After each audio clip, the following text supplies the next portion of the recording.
Oi pessoal, Deus abençoe, mais um domingo aqui, que nós possamos passar um momentinho juntos aqui, observando sempre as coisas de Deus.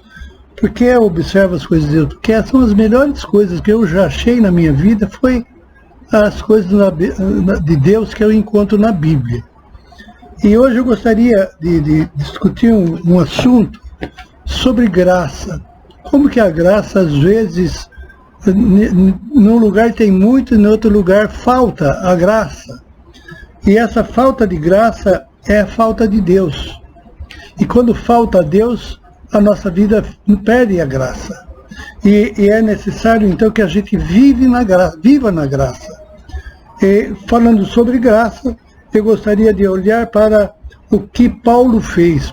Paulo foi um apóstolo de Jesus Cristo interessante, porque quando ele se converte, ele era perseguidor dos cristãos.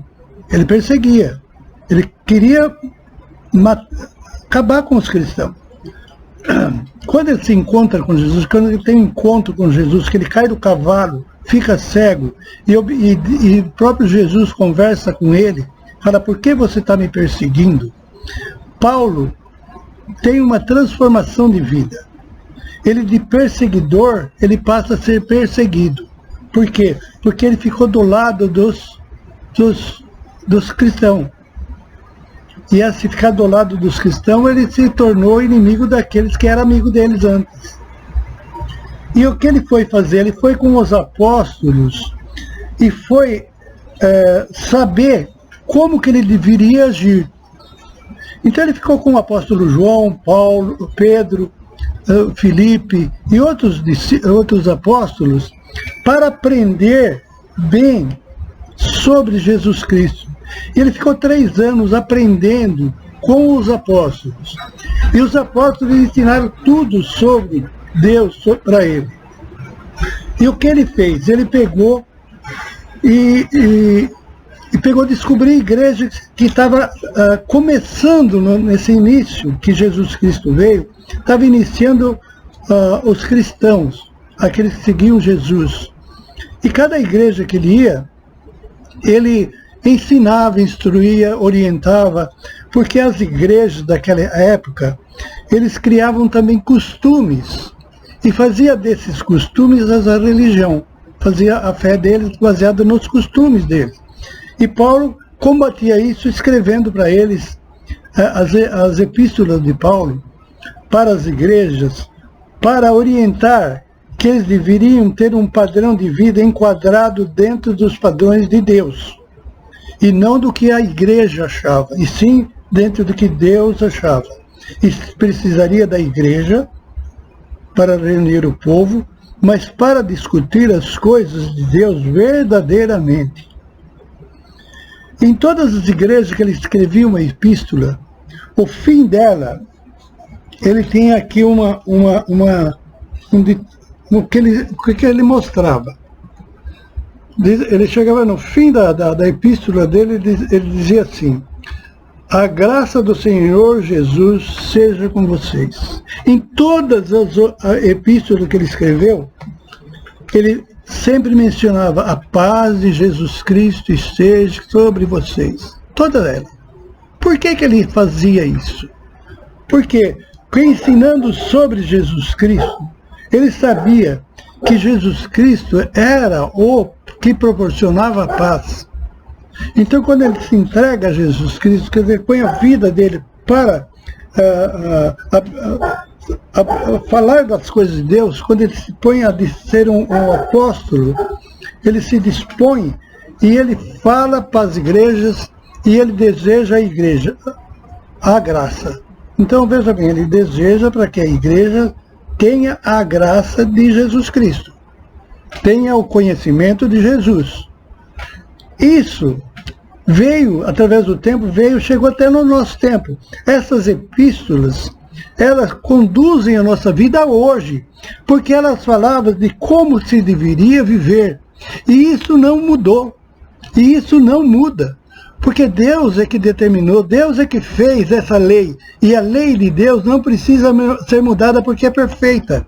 A gente vê tanta lei hoje no mundo, que era lei ontem, hoje não é, né? E tem muito disso. A lei de Deus, ela não mudou e não precisa mudar. O que precisa na gente é conhecer qual é a vontade de Deus, para que a gente trilhe os caminhos de Deus. Trilhando os caminhos de Deus, vem a graça de Deus. Então, como que é importante andar segundo os padrões que Deus nos dá? É por isso que a gente lê a Bíblia. Porque a Bíblia nos instrui a caminhar de uma maneira segura, dentro dos padrões que Deus relata, que Deus mostra através das Escrituras. Ele deixou a Escritura justamente para a gente examinar as Escrituras e ver que o que tem de bom, que tem de maravilhoso ali dentro, dá para a nossa vida, dá segurança. Uma segurança que nada outra coisa pode dar. A maior segurança que você pode ter na vida é o conhecimento do Deus verdadeiro e das suas promessas. Ele promete que vai equilibrar a nossa vida. E Ele dá esse equilíbrio na nossa vida. E esse equilíbrio que a gente tem, vem de Deus. E a gente tem graça, a gente tem alegria. A gente não tem alegria por pequenos acontecimentos que favoreceu a nossa vida. A gente tem uma alegria permanente. Em qualquer circunstância, a graça do Senhor transborda em nossos corações. E a gente pode atingir outras pessoas com a graça de Deus. Mas para isso, precisa defender aquilo que é de Deus, aquilo que traz a verdadeira graça. É por isso que eu falo todo domingo, porque eu gostaria que todo mundo buscasse essa graça para ter prazer na vida.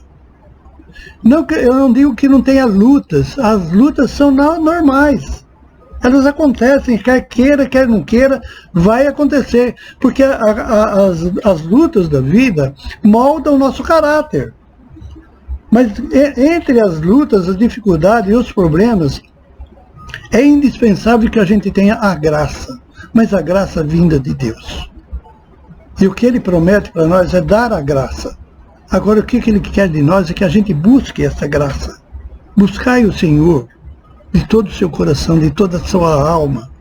Quando você busca Deus verdadeiramente, a graça, o conteúdo é graça. O que é graça? Graça é alguma coisa que você recebe, te faz bem, e você não precisa pagar nada. Então isso é a graça de Deus. Ele nos enche de paz, nos enche de alegria e não cobra nada por isso.